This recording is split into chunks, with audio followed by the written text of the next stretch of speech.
ಕಳೆದ ವರ್ಷ ಕೊಟ್ಟಂತ ಭರವಸೆ ಒಂದು ನಿಮಿಷ. ಇವತ್ತು ನಾಳೆ ನಾಡ್ದು ಏನಂತ ಅನೌನ್ಸ್ ಮಾಡಿದ್ರು ಖಾದರ್ ಹೇಳಿದ್ದು, ಖಾದರ್ ಅವರು ಸ್ಪೀಕರ್ ಅವರು ಉತ್ತರ ಕರ್ನಾಟಕ ಬಗ್ಗೆನೇ ಚರ್ಚೆ 3 ದಿವಸ ಇಟ್ಟಿದ್ದೀವಿ ಅಂತ. ಇವತ್ತು ಏನೇನಾಗುತ್ತೋ ನೋಡೋಣ. ಬಟ್ ಒಂದೇ ಒಂದು, ನಾವು ಕೇಳಕ್ಕೆ ರೆಡಿ ಇದ್ದೀವಿ, ಅವ್ರು ಮಾತಾಡಕ್ಕೆ ಬಿಡ್ಬೇಕಲ್ಲ ಕೆಲವು ಸತಿ. ಅಲ್ಲ, ಒಂದು ನಿಮಿಷ ಅಲ್ಲ, ಅದು ಬೇರೆ ಪ್ರಶ್ನೆ, ಅವ್ರಿಗೆ ಕೇಳಬೇಕದನ್ನ. ಸರ್ಕಾರ ಹೇಳ್ತು ತಾನೆ, ಮೊನ್ನೆ ಸ್ಪೀಕರ್ ಅವ್ರು ಹೇಳಿದ್ರಲ್ವ, ಸ್ಪೀಕರ್ ಅವ್ರು ಮೊನ್ನೆ ಹೇಳಿದ್ದಾರೆ 3 ಡೇಸ್ ಬರೀ ಉತ್ತರ ಕರ್ನಾಟಕದ ಬಗ್ಗೆನೇ, ಅದು ಬಿಟ್ಟು ನಾವೇನು ಮಾಡೋದಿಲ್ಲ, ಪ್ರಶ್ನೋತ್ತರ ಅದೆಲ್ಲ ಇರ್ತದೆ, ಅದನ್ನು ಬಿಟ್ಟು ಅಂತ ಹೇಳಿ. ಇನ್ನೇನು ಬೇಕು ನಿಮಗೆ? ಇನ್ನೇನು ಕೈ ಕಾಲು ಹಿಡಿಯೋಕ್ಕಾಗುತ್ತೆ ಅವರಿಗೆ?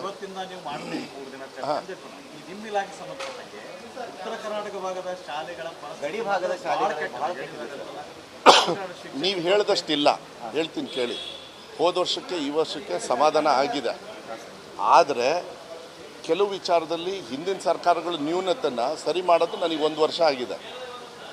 ಈವನ್ ನೀವು ರೂಮ್ಸ್ದು ಹೇಳ್ತಿರಲ್ಲ, ರೂಮ್ಸ್ದೆಲ್ಲ ಅದ್ರ ಸಾಲ ತೀರಿಸಿದವ್ರು ನಾವು. ಅವ್ರು ಬರೀ 300 ಕೋಟಿ ಕೊಟ್ಟಿದ್ದಾರೆ. ಇದ್ರ ಬಗ್ಗೆ ನೀವು ಚರ್ಚೆ ಮಾಡಲ್ಲ. ಒಂದು ನಿಮಿಷ, ಮಳೆ ಜಾಸ್ತಿ ಆಗಿದೆ, ಹಾಳಾಗಿದೆ, ನಾನು ಒಪ್ಕೊಳ್ತೀನಿ. ಈಗ ರೂಮ್ ಕೊಡ್ತಾ ಇದ್ದೀವಿ. ಈಗ ಐ ಥಿಂಕ್ 15ನೇ ತಾರೀಕು 20ನೇ ತಾರೀಕು ಒಳಗೆ ಅನೌನ್ಸ್ ಮಾಡ್ತಾರೆ. ಎಲ್ಲ ಕಡೆನೂ ಕೊಡ್ತೀವಿ. ಆದರೂ ಶಾರ್ಟೇಜ್ ಬರುತ್ತೆ, ಮತ್ತೆ ಮಾನ್ಯ ಮುಖ್ಯಮಂತ್ರಿಗಳು ಹೆಚ್ಚು ಕೊಡ್ತೀವಿ ಅಂತ. ಯಾಕೆಂದರೆ ಈ ಸತಿ ಸ್ವಲ್ಪ ಮಳೆ ಜಾಸ್ತಿ ಆಗಿರೋದ್ರಿಂದ ನಮ್ಮ ಶಿವಮೊಗ್ಗ ಮತ್ತು ಚಿಕ್ಕಮಗಳೂರು ಭಾಗದಲ್ಲಿ ಕೆಲಸ ತೊಗೊಳಕ್ಕೆ ಆಗಲಿಲ್ಲ. ಮತ್ತು ಮೊನ್ನೆ 3 ದಿವಸ ಮಳೆ ಹೊಡಿತು. ಇವೆಲ್ಲ ಇರ್ತವೆ. ಇಂಪ್ರೂವ್ ಆಗಿದೆ, ಬದಲಾವಣೆಯೂ ಆಗ್ತಾಯಿದೆ. ಸಾಕಷ್ಟು ಪ್ರೋಗ್ರಾಮ್ಸ್ನ ನಾವು ಕೊಟ್ಟಿದ್ದೀವಿ. ಆದರೆ ಈ ಒಂದು ಶಾಲೆನ 46 ಶಾಲೆಗೆ ಹೋಲ್ಸಕ್ಕೆ ಹೋಗಬೇಡಿ, ಅದು ತಪ್ಪಾಗ್ತದೆ. 46 ಶಾಲೆದು ಬರೀರಿ, ಒಂದು ಒಳ್ಳೇದಾಗಲಿ, ಇದು ಇರಲಿ. ಯಾವುದೇ ನಮ್ಮ ಗಮನಕ್ಕೆ ಬರುತ್ತೆ. ಆಮೇಲೆ ಭಾಳ ವರ್ಸ್ಟ್ ಸಿಚುವೇಶನ್ ಇರೋದನ್ನ ನಾನು ಪರ್ಸ್ನಲಿ ಅದನ್ನು ಯಾವುದೇ ಸಂದರ್ಭ ನೀವು ಮಾಧ್ಯಮದಲ್ಲಿ ಬಂದಾಗ ನಮ್ಮ ಇಲಾಖೆಗೆ ನಾನು ಹೇಳಿದ್ದೀನಿ, ಮಾಧ್ಯಮದಲ್ಲಿ ಆದಷ್ಟು ಕಮ್ಮಿ ಬರುತ್ತೆ. ಹೋದ ಸತಿ ಈ ಸತಿಗೆ ಕಂಪೇರ್ ಮಾಡಿದರೆ ಸ್ವಲ್ಪ ಕಮ್ಮಿನೇ ಆಗಿದೆ.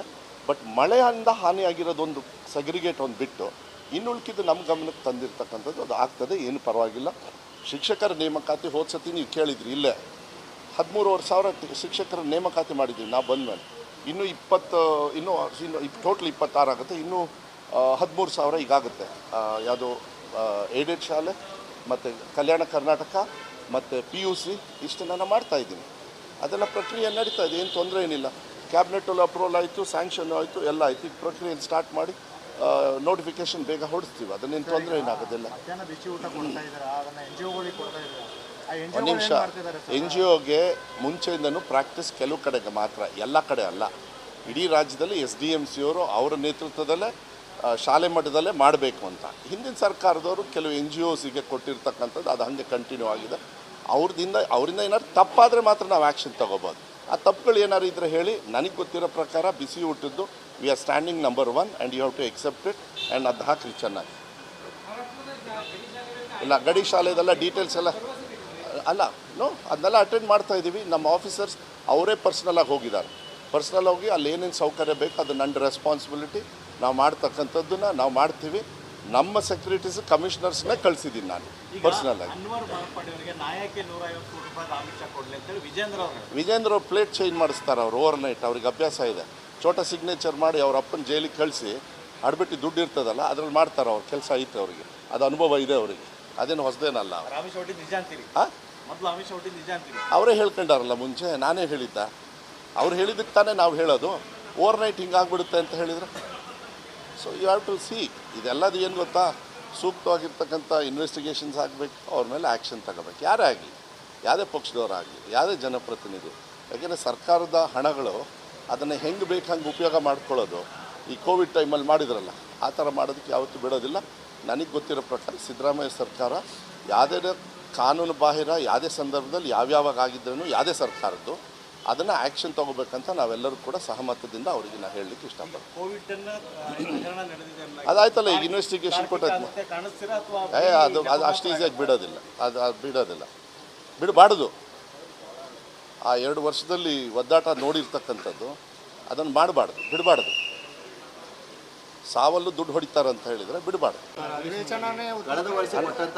ಒಂದು ನಿಮಿಷ, ಇವತ್ತು ನಾಳೆ ನಾಡ್ದು ಏನಂತ ಅನೌನ್ಸ್ ಮಾಡಿದರು ಖಾದರ್ ಹೇಳಿದ್ದು, ಖಾದರ್ ಅವರು ಸ್ಪೀಕರ್ ಅವರು ಉತ್ತರ ಕರ್ನಾಟಕ ಬಗ್ಗೆನೇ ಚರ್ಚೆ 3 ದಿವಸ ಇಟ್ಟಿದ್ದೀವಿ ಅಂತ.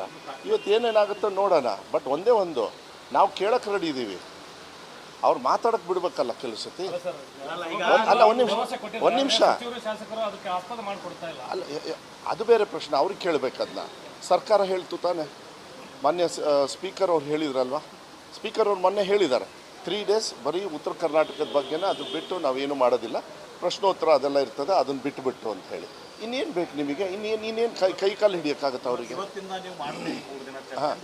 ನಿಮ್ಮ ಇಲಾಖೆ ಸಂಬಂಧಪಟ್ಟಂಗೆ ಉತ್ತರ ಕರ್ನಾಟಕ ಭಾಗದ ಶಾಲೆಗಳ ಗಡಿ ಭಾಗದ ನೀವು ಹೇಳಿದಷ್ಟಿಲ್ಲ.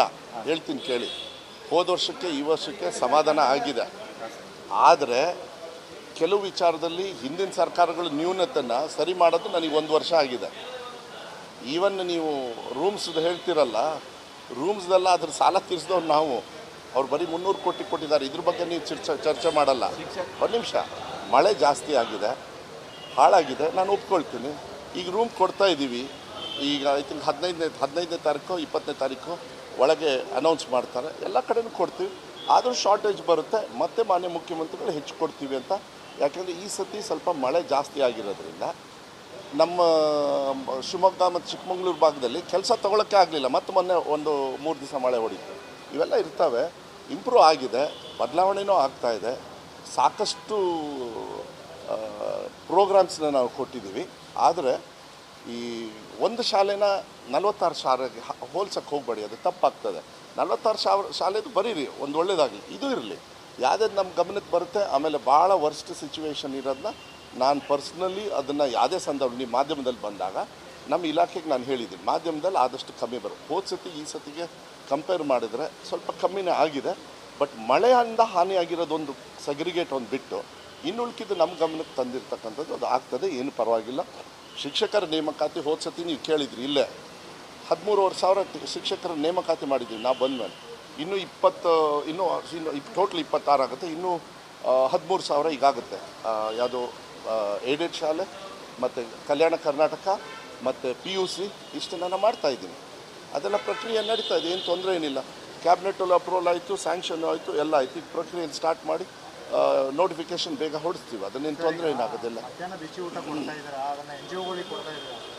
ಒಂದು ನಿಮಿಷ, NGOಗೆ ಮುಂಚೆಯಿಂದನೂ ಪ್ರಾಕ್ಟೀಸ್ ಕೆಲವು ಕಡೆಗೆ ಮಾತ್ರ, ಎಲ್ಲ ಕಡೆ ಅಲ್ಲ. ಇಡೀ ರಾಜ್ಯದಲ್ಲಿ SDMC ಅವರು ಅವರ ನೇತೃತ್ವದಲ್ಲೇ ಶಾಲೆ ಮಟ್ಟದಲ್ಲೇ ಮಾಡಬೇಕು ಅಂತ ಹಿಂದಿನ ಸರ್ಕಾರದವರು ಕೆಲವು NGOಸಿಗೆ ಕೊಟ್ಟಿರ್ತಕ್ಕಂಥದ್ದು ಅದು ಹಾಗೆ ಕಂಟಿನ್ಯೂ ಆಗಿದೆ. ಅವರಿಂದ ಏನಾದ್ರು ತಪ್ಪಾದರೆ ಮಾತ್ರ ನಾವು ಆ್ಯಕ್ಷನ್ ತೊಗೋಬೋದು. ಆ ತಪ್ಪುಗಳು ಏನಾದ್ರು ಇದ್ದರೆ ಹೇಳಿ. ನನಗೆ ಗೊತ್ತಿರೋ ಪ್ರಕಾರ ಬಿಸಿ ಊಟದ್ದು we are standing number 1 and you have to accept it and ಅದು ಹಾಕಿ ಚೆನ್ನಾಗಿ. ಇಲ್ಲ, ಗಡಿ ಶಾಲೆದೆಲ್ಲ ಡೀಟೇಲ್ಸ್ ಎಲ್ಲ ಅಲ್ಲ, ಅದನ್ನೆಲ್ಲ ಅಟೆಂಡ್ ಮಾಡ್ತಾ ಇದ್ದೀವಿ. ನಮ್ಮ ಆಫೀಸರ್ಸ್ ಅವರೇ ಪರ್ಸ್ನಲಾಗಿ ಹೋಗಿದ್ದಾರೆ. ಪರ್ಸ್ನಲ್ ಹೋಗಿ ಅಲ್ಲಿ ಏನೇನು ಸೌಕರ್ಯ ಬೇಕು ಅದು ನನ್ನ ರೆಸ್ಪಾನ್ಸಿಬಿಲಿಟಿ. ನಾವು ಮಾಡ್ತಕ್ಕಂಥದ್ದನ್ನು ನಾವು ಮಾಡ್ತೀವಿ. ನಮ್ಮ ಸೆಕ್ಯೂರಿಟೀಸ್ ಕಮಿಷನರ್ಸ್ನೇ ಕಳಿಸಿದ್ದೀನಿ ನಾನು ಪರ್ಸ್ನಲ್ ಆಗಿ. ವಿಜೇಂದ್ರ ಅವ್ರು ಪ್ಲೇಟ್ ಚೇಂಜ್ ಮಾಡಿಸ್ತಾರೆ, ಅವ್ರು ಓವರ್ ನೈಟ್. ಅವ್ರಿಗೆ ಅಭ್ಯಾಸ ಇದೆ. ಛೋಟ ಸಿಗ್ನೇಚರ್ ಮಾಡಿ ಅವ್ರ ಅಪ್ಪನ ಜೈಲಿಗೆ ಕಳಿಸಿ ಆಡ್ಬಿಟ್ಟು ದುಡ್ಡು ಇರ್ತದಲ್ಲ ಅದ್ರಲ್ಲಿ ಮಾಡ್ತಾರೆ. ಅವ್ರ ಕೆಲಸ ಐತೆ ಅವರಿಗೆ, ಅದು ಅನುಭವ ಇದೆ ಅವರಿಗೆ, ಅದೇನು ಹೊಸದೇನಲ್ಲ. ಅವರೇ ಹೇಳ್ಕೊಂಡಾರಲ್ಲ ಮುಂಚೆ, ನಾನೇ ಹೇಳಿದ್ದ. ಅವ್ರು ಹೇಳಿದ್ದಕ್ಕೆ ತಾನೇ ನಾವು ಹೇಳೋದು. ಓವರ್ ನೈಟ್ ಹಿಂಗಾಗ್ಬಿಡುತ್ತೆ ಅಂತ ಹೇಳಿದರೆ so you have to see. ಇದೆಲ್ಲದು ಏನು ಗೊತ್ತಾ, ಸೂಕ್ತವಾಗಿರ್ತಕ್ಕಂಥ ಇನ್ವೆಸ್ಟಿಗೇಷನ್ಸ್ ಆಗಬೇಕು, ಅವ್ರ ಮೇಲೆ ಆ್ಯಕ್ಷನ್ ತಗೋಬೇಕು. ಯಾರೇ ಆಗಲಿ, ಯಾವುದೇ ಪಕ್ಷದವರಾಗಲಿ, ಯಾವುದೇ ಜನಪ್ರತಿನಿಧಿ. ಯಾಕೆಂದರೆ ಸರ್ಕಾರದ ಹಣಗಳು ಅದನ್ನು ಹೆಂಗೆ ಬೇಕು ಹಂಗೆ ಉಪಯೋಗ ಮಾಡ್ಕೊಳ್ಳೋದು. ಈ ಕೋವಿಡ್ ಟೈಮಲ್ಲಿ ಮಾಡಿದ್ರಲ್ಲ, ಆ ಥರ ಮಾಡೋದಕ್ಕೆ ಯಾವತ್ತೂ ಬಿಡೋದಿಲ್ಲ. ನನಗೆ ಗೊತ್ತಿರೋ ಪ್ರಕಾರ ಸಿದ್ದರಾಮಯ್ಯ ಸರ್ಕಾರ ಯಾವುದೇ ಕಾನೂನು ಬಾಹಿರ ಯಾವುದೇ ಸಂದರ್ಭದಲ್ಲಿ ಯಾವ್ಯಾವಾಗ ಆಗಿದ್ರೂ ಯಾವುದೇ ಸರ್ಕಾರದ್ದು ಅದನ್ನು ಆ್ಯಕ್ಷನ್ ತೊಗೋಬೇಕಂತ ನಾವೆಲ್ಲರೂ ಕೂಡ ಸಹಮತದಿಂದ ಅವರಿಗೆ ನಾನು ಹೇಳಲಿಕ್ಕೆ ಇಷ್ಟಪಡ್ತೀನಿ. ಅದಾಯ್ತಲ್ಲ, ಈಗ ಇನ್ವೆಸ್ಟಿಗೇಷನ್ ಕೊಟ್ಟದ್ದು ಅದು ಅಷ್ಟು ಈಸಿಯಾಗಿ ಬಿಡೋದಿಲ್ಲ. ಅದು ಬಿಡಬಾರ್ದು. ಆ 2 ವರ್ಷದಲ್ಲಿ ಒದ್ದಾಟ ನೋಡಿರ್ತಕ್ಕಂಥದ್ದು ಅದನ್ನು ಬಿಡಬಾರ್ದು. ಸಾವಲ್ಲೂ ದುಡ್ಡು ಹೊಡಿತಾರಂತ ಹೇಳಿದರೆ ಬಿಡಬಾರ್ದು.